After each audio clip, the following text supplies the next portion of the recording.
नमस्कार दोस्तों, civil God pro में आपका स्वागत है। आज हम एक नया वीडियो लेकर लाए हैं आपके लिए जो रिलेटेड है केएमसी एसएई सिविल का जो एग्जामिनेशन होने वाला है।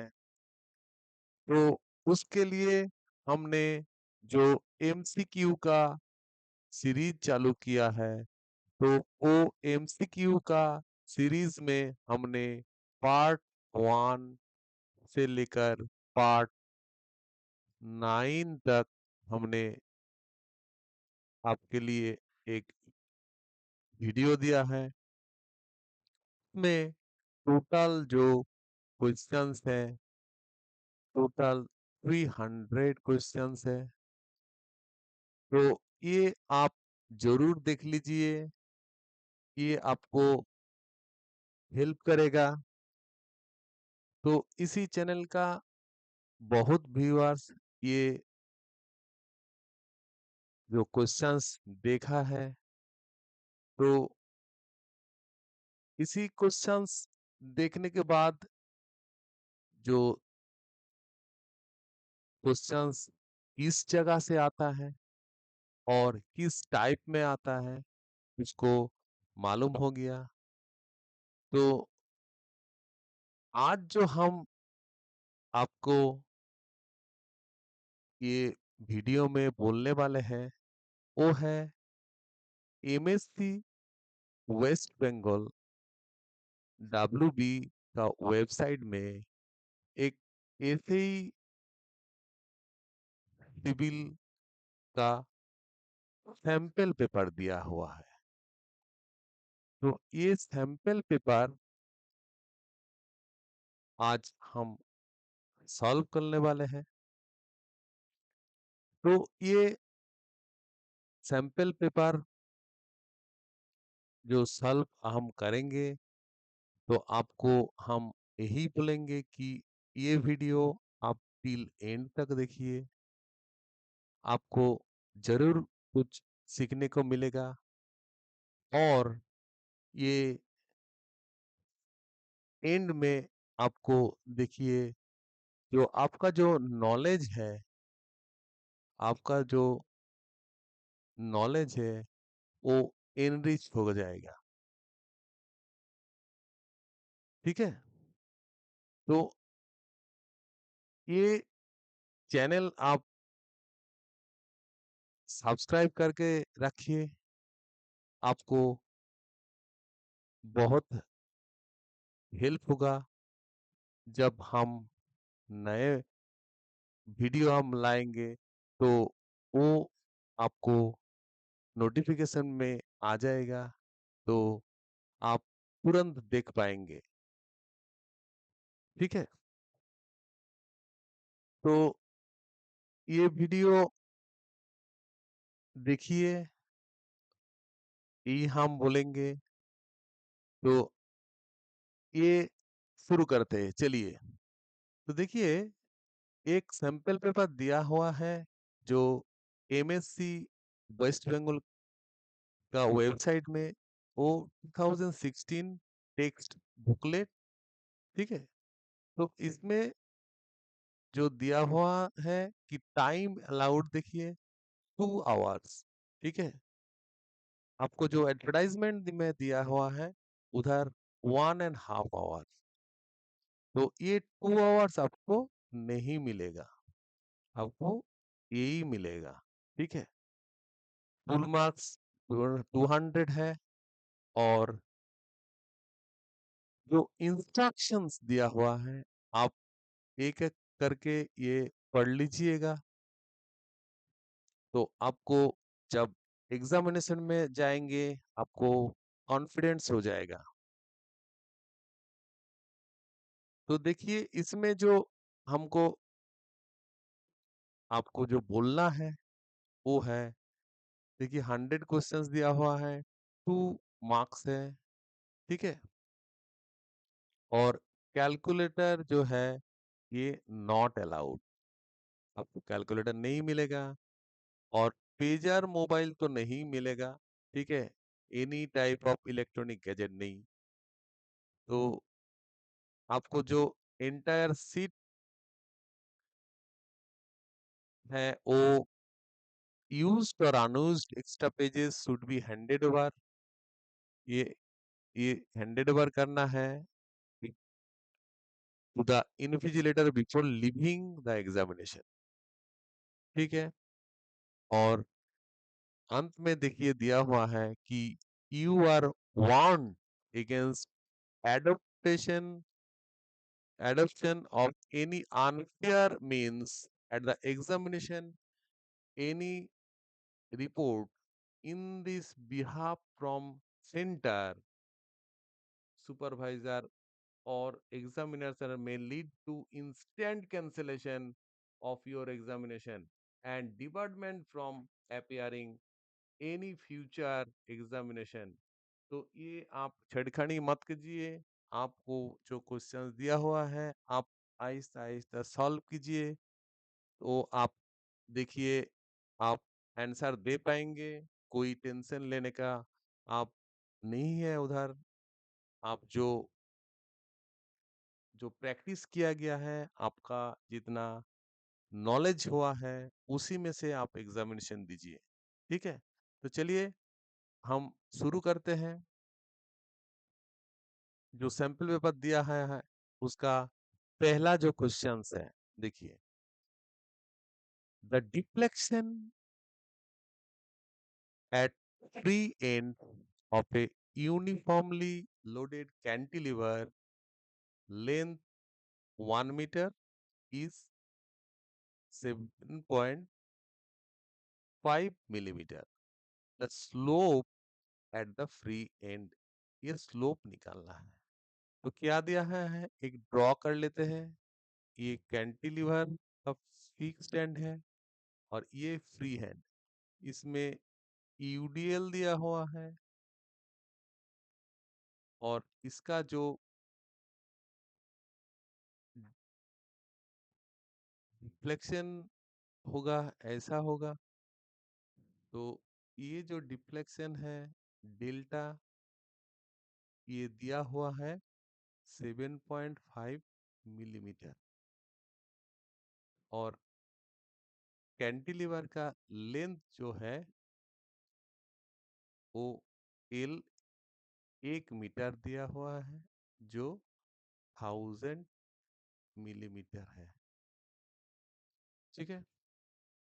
तो देखिए डिफ्लेक्शन कैंटिलीवर यूडियन होने से डिफ्लेक्शन जो होता है वो होता है W L Q by 8EI। ठीक है। और स्लोप जो होता है W L² बाई 6EI। तो हम डेल्टा बाई थीटा, थीटा मतलब स्लोप और डेल्टा मतलब डिफ्लेक्शन, ये करते हैं। अब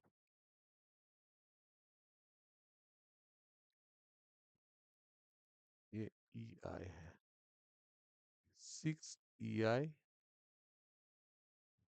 W L²। तो देखिए ये पूरा कट जाएगा और इनमें से एल रह जाएगा। ई आई कट गया, ई आई कट गया। इधर 2 होने से ये 3 हो जाएगा, ये 2 होने से 4 हो जाएगा। तब क्या आया delta by theta equals to L into 3/4। यही आया। ठीक है। तो अभी हमको थीटा निकालना है। तो देखिए theta equals to delta into 4 divided by L into 3। अभी delta equals to 7.5 into 4 L 1000 into 3 equals to, आप देख लीजिए कितना आंसर आ रहा है। आप देखिए तो ये देखिए 0.01। इसमें जो है ये मिलीमीटर है और ये भी मिलीमीटर है, मतलब ये कट जाएगा तो ये रेड आ जाएगा, रेडियन में। ठीक है, तो इसका जो नियरेस्ट आंसर है, तो आंसर ए, तो आंसर ए आ जाएगा। ठीक है, तो आप ऐसा कर लीजिए, आपको ये हेल्प होगा। मतलब एक क्वेश्चन करने से आपको 4 या 5 आप आंसर दे पाएंगे। क्योंकि देखिए क्वेश्चंस में ये भी दे सकता है, एक क्वेश्चंस दिया है कि कैंटिलीवर यूडीएल डिफ्लेक्शन कितना है, तो ये फॉर्मूला आप लगा दीजिएगा। ठीक है, ये फॉर्मूला आप लगा दीजिएगा, तब क्या होगा, ये फॉर्मूला आपको डिफ्लेक्शन का फॉर्मूला लगा दीजिएगा, तो इधर एक क्वेश्चंस हो गया। और स्लोप दे दिया तो ये क्वेश्चंस हो गया। देखिए दो हो गया क्वेश्चंस। ठीक है, तो ऐसा करके आपको, अगर ये चेंज कर दिया, ये मतलब स्लोप दे दिया, तो आप डिफ्लेक्शन निकाल सकता है, तो वो भी एक क्वेश्चंस कर सकता है। ठीक है, ऐसा करके आपको, मतलब अगर ये क्वेश्चन ऐसा सॉल्व कर लेंगे तो आपको अच्छा होगा, एग्जामिनेशन देने में आपको कॉन्फिडेंस आ जाएगा। ठीक है, तो चलिए नेक्स्ट क्वेश्चन। तो ये जो क्वेश्चंस है, नेक्स्ट जो हमारा क्वेश्चंस दिया है, तो द ये इधर रेडियो लिखा है, ये है ratio, ratio of moment carrying capacity of a circular beam of diameter d and square beam of size d। ठीक है, तो देखिए हमारा जो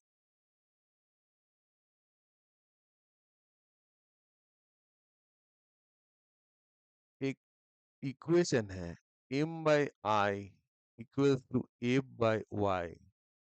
ठीक है, इनमें से जब हम m by F equals to I by Y हम करते हैं, तो ये जो है, तो इस ये है z। ठीक है, तो ये z मोमेंट कैरिंग कैपेसिटी आपको देगा। ठीक है, तो देखिए मतलब हमको अभी जो करना है, जेड सी निकालना है, मतलब जेड सी मतलब सर्कुलर, और जेड एस जो है वो स्क्वायर का।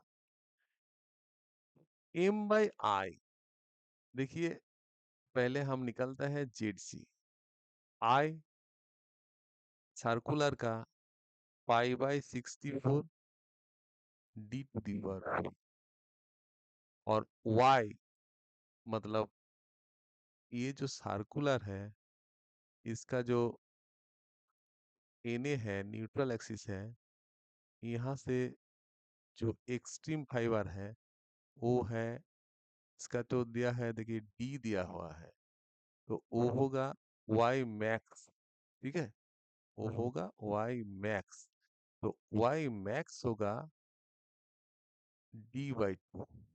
ठीक है, तो ये d/2 यहाँ डिवाइड हो जाएगा, d/, equal to pi by 64 into d⁴ इन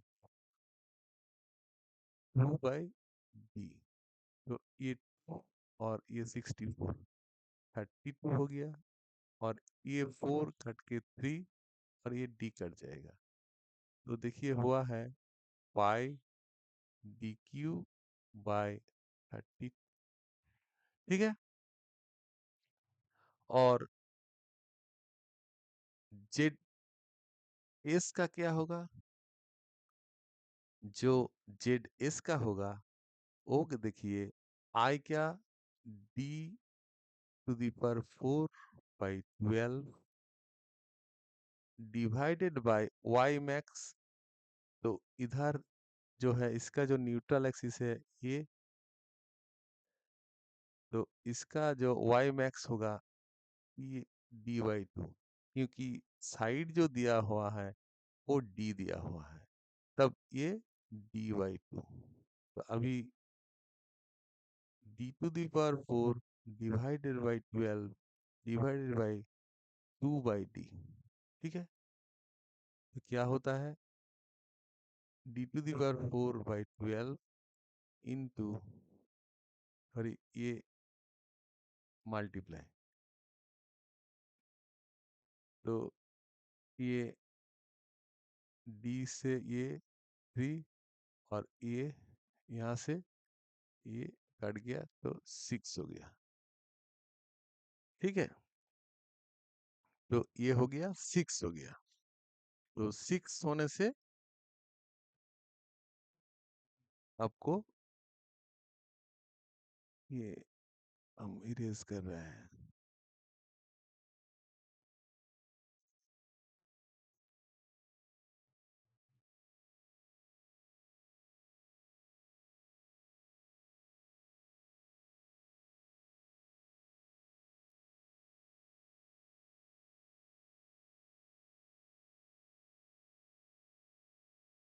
ठीक है, तो ये देखिए अभी जो हो गया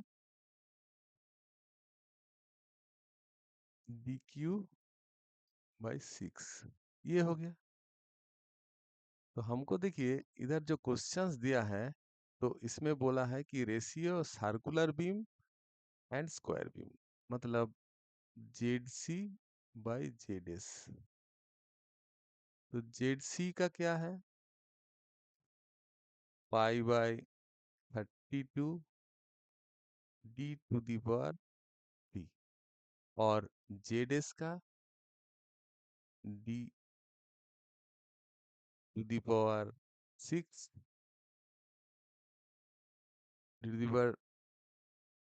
d⁵3/6, ठीक है।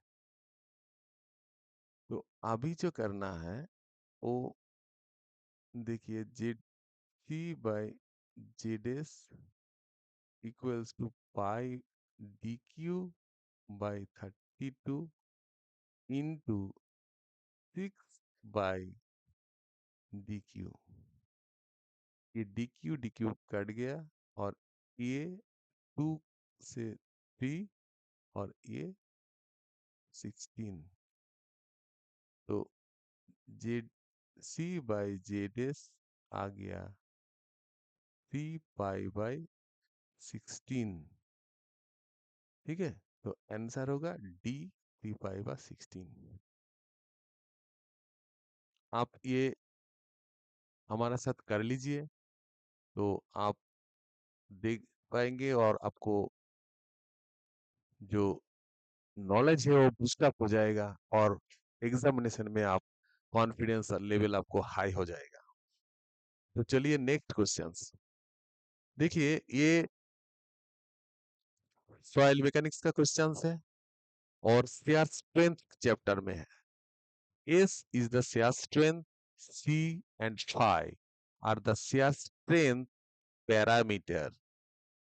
तो ये C जो है ये कोहेशन है, और ये जो phi है एंगल ऑफ इंटरनल फ्रिक्शन है। Sigma n suffix n is normal stress at failure, then Coulomb's equation for shear strength of soil। Questions आप अच्छे तरह से पढ़ना, उसके बाद ही आंसर करना, ठीक है। नहीं तो आप जल्दी जल्दी कर पाएंगे, करेंगे तो गलत भी हो सकता है। इसमें देखिए क्वेश्चंस में आपको जो दिया है वो shear स्ट्रेंथ क्या है। shear strength equals to C plus sigma tan phi, ठीक है। तो ये नॉर्मल स्ट्रेस हमने दे दिया। तो इधर देखिए ऐसा दिया है, ऐसा नहीं दिया है, तो आपको देखना है कौन सा ये फिट कर रहा है। तो देखिए, ये क्वेश्चंस बी जो है, इसमें अगर हम चेंज कर लेंगे, तो इसको आप इधर ले जाएँगे, इसको इधर ले जाएँगे, तो हो जाएगा C plus sigma in tan phi equals to S. तो ये जो हमारा है plus sigma in tan phi, इससे ये चला आया। तो आंसर होगा सी, बी, सॉरी, ये आंसर होगा बी। ठीक है? तो इसमें देखिए, आप ध्यान दीजिए, जो शियर स्ट्रेंथ इधर बोला है, इसमें दोनों पैरामीटर, जो ये कोहेशन और एंगल ऑफ इंटरनल फ्रिक्शन, दोनों काम कर रहा है। अगर क्वेश्चंस में आपको फाई जो दिया है, एंगल ऑफ इंटरनल फ्रिक्शन काम करता है, तो क्वेश्चन अगर प्योरली कोहेसिव बोला, प्योरली कोहेसिव बोल बोलेगा किसी में, कोहेसिव, इसका मतलब है फाई इक्वल्स टू जीरो। जब फाई जीरो हो जाएगा, तो ये जो पार्ट है, ये जीरो हो जाएगा। तब एस इज इक्वल टू सी हो जाएगा, मतलब पूरा कोहेशन हो जाएगा। ठीक है? तो ये भी आप क्वेश्चन आपको मिल सकता है। तो आप जो हमने दिया है, इसी तरह से आपका जो पेन और पेपर में नोट डाउन कर लीजिए। आपको ये एग्जामिनेशन और इसके बाद जो भी आप एग्जामिनेशन देने जाएंगे, आपको ये हेल्प करेगा। चलिए, नेक्स्ट क्वेश्चंस। आप थोड़ा टाइम देकर ये टिल एंड तक देखिए, आपको अच्छा होगा, ये हम बोल सकते हैं। The residual byproduct of the destructive distillation of coal is known as, देखिए, डिस्ट्रक्टिव डिस्टिलेशन जो है, वो है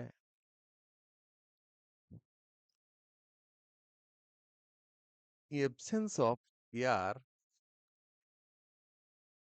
ये जो मटेरियल है, मतलब देखिए किसका हो रहा है, कोल का हो रहा है। तब ये कोल का जो डिस्ट्रक्टिव डिस्टिलेशन होगा, तो ये एब्सेंस ऑफ एयर में होगा, एंड ये ब्रेकडाउन हो जाएगा। ठीक है? तो ये ब्रेकडाउन हो जाएगा, और उसका जो प्रोडक्ट आ जाएगा, तो वो टार हो जाएगा। ठीक है? तो आंसर हो जाएगा इधर टार।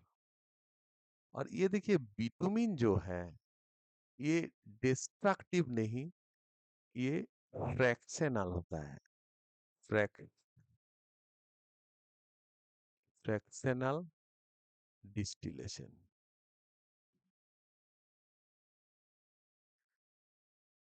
ठीक है? फ्रैक्शनल डिस्टिलेशन, फ्रैक्शनल डिस्टिलेशन में क्या होता है कि ये जो बिटुमिन जो क्रूड पेट्रोलियम से आता है, वो सेपरेट करता है जो उसका जो मटेरियल है, फ्रैक्शन से, based on the boiling points. और ये आप जो कार्डबैक है, तो ये बिटुमिन के साथ, बिटुमिन के साथ ये वोलाटाइल डाइल्यूएंट, वोलाटाइल जो डाइल्यूएंट है, ये ऐड किया जाता है क्योंकि इसका viscosity reduce to reduce viscosity. ठीक है, तो ये नहीं होगा, आंसर ये हो जाएगा। तो हमने 4 तक किया है। अभी हमको जो नेक्स्ट जाना है वो क्वेश्चंस 5। क्वेश्चंस 5 में देखिए बोला है, bureau of Indian standards classifies bitumen into grades 65 by 25, 85 by 40, etc. The first and second numbers respectively refers to, ये जो फर्स्ट नंबर और ये जो सेकेंड नंबर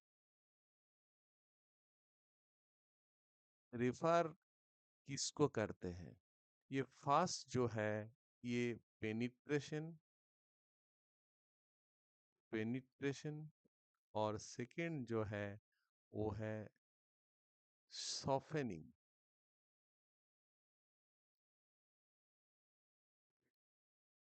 ठीक है, तो आंसर जो होगा वो बी होगा। ठीक है, चलिए next. Carbon content carbon content of structural steel.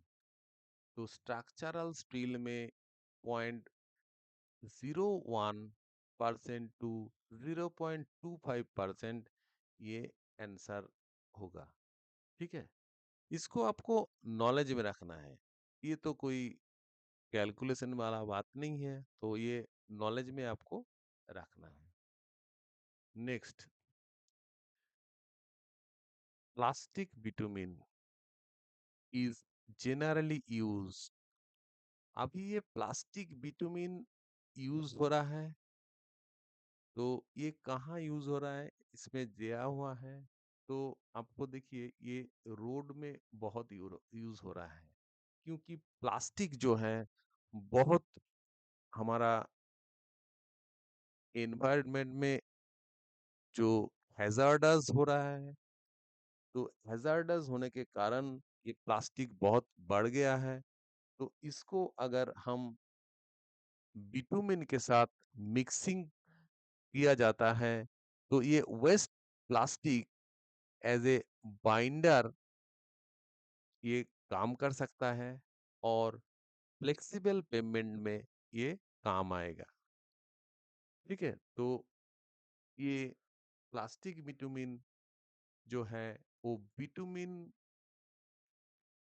Bitumen plus waste plastic,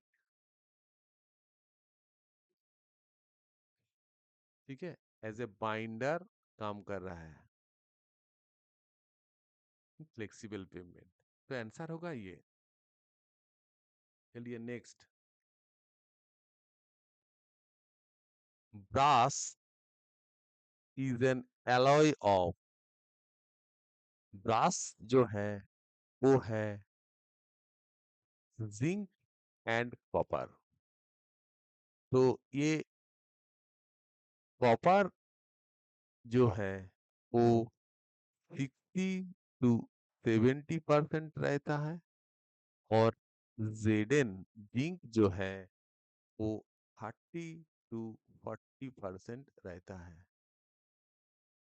ठीक है, तो ये आप थोड़ा नॉलेज में लीजिए, क्योंकि ये आपको क्यों हम बोल रहे हैं कि आपको ये याद में आ जाएगा, तो ये गलती नहीं होगा। तो आप देखिए और इसको भी नॉलेज में लीजिए। ज्यादा नॉलेज लेने से आपको आसानी होगा याद रखने में। तो नेक्स्ट जो है question number 9, A prop cantilever of span 4 meter is fixed at A and prop, a prop है at B carries UDL of 1 kilonewton per meter over a entire span. Prop reaction. देखिए, ये questions आपको हम बोलेंगे ध्यान से देखिए। एक क्वेश्चंस करने से आपको 3-4 क्वेश्चंस आप अटेम्प्ट कर पाएंगे। तो हम ये आपको थोड़ा बेसिक से दिखा रहे हैं, थोड़ा टाइम दीजिए, आपको काम में आएगा। पूरा वीडियो देख लीजिए। ये देखिए, हम प्रॉप कैंटिलीवर है, ये रोलर सपोर्ट एंड में, और इसका जो दिया है यूडीएल, ये डब्लू पर लेंथ, एक one and fixed and other in prop. इसका जो बोला है फिक्स्ड एंड ए, और प्रॉप जो एंड है वो है बी। तो इसमें जो रिएक्शन, प्रॉप रिएक्शन, ये है आर बी। ये जो कैंटिलीवर है, अगर ये इधर हम कर रहे हैं, फिर से एक बार ड्रॉ कर रहे हैं, ये जो कैंटिलीवर है, यूडीएल दिया है, तो इसका जो, अगर प्रॉप्ट नहीं दिया होता तो इसका जो डिफ्लेक्शन ऐसा होता, अगर डिफ्लेक्शन ऐसा होता तो वो डिफ्लेक्शन में एक डेल्टा होता जो डाउनवर्ड काम करता। ठीक है, तो ये डाउन डिफ्लेक्शन जो डाउन है, इन इसका जो फॉर्मूला होता कि W L Q by A T आई, ये एक नंबर इक्वेशन। अभी जो किया है हमने कि इसमें देखिए प्रॉप्ट लगा हुआ है, अगर प्रॉप्ट लगा हुआ है तो आपको ये दूसरा वाला हम दिखा रहा है कि ऊपर में यूडीएल अभी नहीं है, इसमें प्रॉप्ट दिया हुआ है। ठीक है, तो इसका, ये तो आरबी है, तो इसका डिफ्लेक्शन जो होगा ये ऊपर में होगा। ठीक है, ऊपर में होगा। तो ये नालीफाई करने के लिए, मतलब ये डिफ्लेक्शन अगर नहीं हो जाएगा, होगा, तो ये डिफ्लेक्शन अपवर्ड देना होगा। तो अपवर्ड के लिए फॉर्मूला जो होगा, ये डब्लू एल स्क्वायर बाय 3 आई। तो इधर ये डब्लू के जगह में आर बी हो जाएगा, तो होगा R B L square by 3 E I. ठीक है, तो ये इक्वेशन 2। अभी देखिए, अभी इधर जा रहे हैं हम। अभी जो करना है, जो डिफ्लेक्शन आप है और इक्वल टू डिफ्लेक्शन डाउन हम कर रहे हैं। तो आप में है R B L square divided by 3 E I, और equals to W L Q A T I. ठीक है, तो इधर देखिए, ये ई आई कट जाएगा, और इसमें जो एल स्क्वायर है ये कट जाएगा, और ये कट जाएगा। ठीक है, तो रह जाएगा इधर RB/3 इक्वल्स टू WL/8। ठीक है, तो RB जो हो जाएगा इक्वल्स टू 3/8 टू WL। ये देखिए, ये प्रॉप रिएक्शन आ गया, ये प्रॉप रिएक्शन आ गया। ये जो फॉर्मूला है, ये बहुत एग्जाम में आता है, इसी में दे देता है। तो ये आप ऐसा करके कर लीजिए। और अभी जो कर रहा है वो इसी क्वेश्चंस का, क्वेश्चन 9 का देखिए, इसी फॉर्मूला से हम सॉल्व कर रहे हैं। तो prop reaction RB equals to 3/8 into W. इधर डब्ल्यू मतलब टोटल लोड, तो उधर दिया है डब्ल्यू इंटू एल। तो देखिए, डब्ल्यू दिया है 1 किलो न्यूटन पर मीटर इंटू जो एल है वो 4 मीटर है। तो ये मीटर मीटर कट गया, हो गया 4 किलो न्यूटन। तो अभी इसमें आप जो है 4 किलो न्यूटन इंटू एल जो है वो 1। ठीक है, तो ये लगा दीजिए, डब्लू ए दे दिया। तो अभी जो होगा ये 4, ये 2, तो आपको जो मिल जाएगा तो वो है RB इक्वल्स टू 3/2। ठीक है, RB इक्वल्स टू 3/2।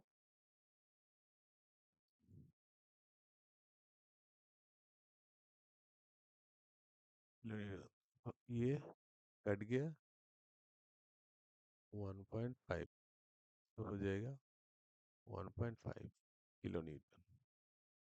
तो ये आंसर हो जाएगा, अभी हो जाएगा ये सी। ठीक है, तो देखिए क्वेश्चन 9 हो गया। अभी हम जा रहे हैं क्वेश्चन 10 में।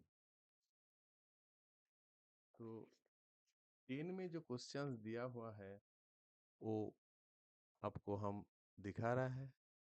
तो 10 में देखिए जो है, for a circular column having both ends hinge. तो क्या है कि बोथ एंड हिंज्ड है and slender, the slenderness ratio is 160। ये L/D ratio of the column is. ठीक है, तो जो हमको करना है, इधर जो दिया हुआ है देखिए, slenderness ratio L equals to E, lambda equals to L effective divided by R mean. R mean मतलब लीस्ट रेडियस ऑफ जाइरेशन। तो R mean equals to root over I/A। मतलब ये I मतलब मोमेंट ऑफ इनर्शिया, I मतलब moment of inertia, और A मतलब area. तो दिया है सर्कुलर, तो I क्या होगा सर्कुलर का, π/64 D⁴, और एरिया होगा π/4 D²। ठीक है, तो इसमें देखिए अभी जो करना है, आप I बाई A निकाल लीजिए। पाई by 64 d to the power 4 divided by pi by 4 d to the power square हो जाएगा पाई d4 by 64 into 4 by pi D square. ये डी स्क्वायर ये काट के 2 और ये पाई पाई 4 जो कट गया तो वो हो जाएगा 16। ठीक है, तो इसमें क्या आया? इसमें देखिए डी स्क्वायर बाई 16 आया। तो इसमें आप लगा दीजिए कि डी स्क्वायर बाई 16। तो इसको रूट से बाहर निकालने के बाद ये d बाई 4 आ जाएगा। तो हो गया आर मीन। ठीक है, तो दिया हुआ है देखिए ये स्लेंडरनेस रेशियो लैम्डा दिया हुआ है 160 और दिया हुआ है बोथ हैंड हिंज। मतलब ये जो कॉलम है तो ये बोथ हैंड हिंज्ड है। बोथ एंड हिंज्ड है।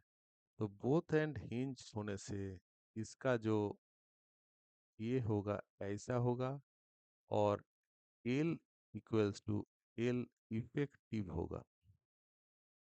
तो एल इफेक्टिव हो गया तो फिर देखिए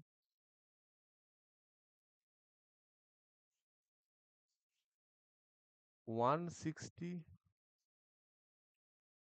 फिर एल इफेक्टिव मतलब एल समझ के चलिए और इसका जो है डी बाई 4 तो फिर 160 divided by L into 4 by D. तो L by D equals to 160 by 4 तो हो गया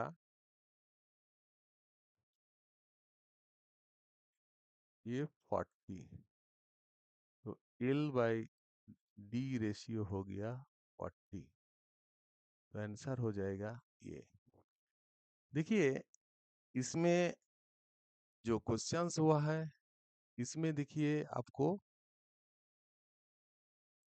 जो है ये एक फॉर्मूला आपको मिला, ये भी क्वेश्चंस दे सकता है। आर्मिन का जो है ये रूट ओवर आई बाई ए ये भी दे सकता है और ये रेशियो मिलाकर ये क्वेश्चंस देख दिया। अगर ये सर्कुलर दिया है तो इधर स्क्वायर भी दे सकता है, स्क्वायर भी दे सकता है। तो आपको ये क्वेश्चन से घुमा फिरा कर सभी क्वेश्चंस आ सकता है।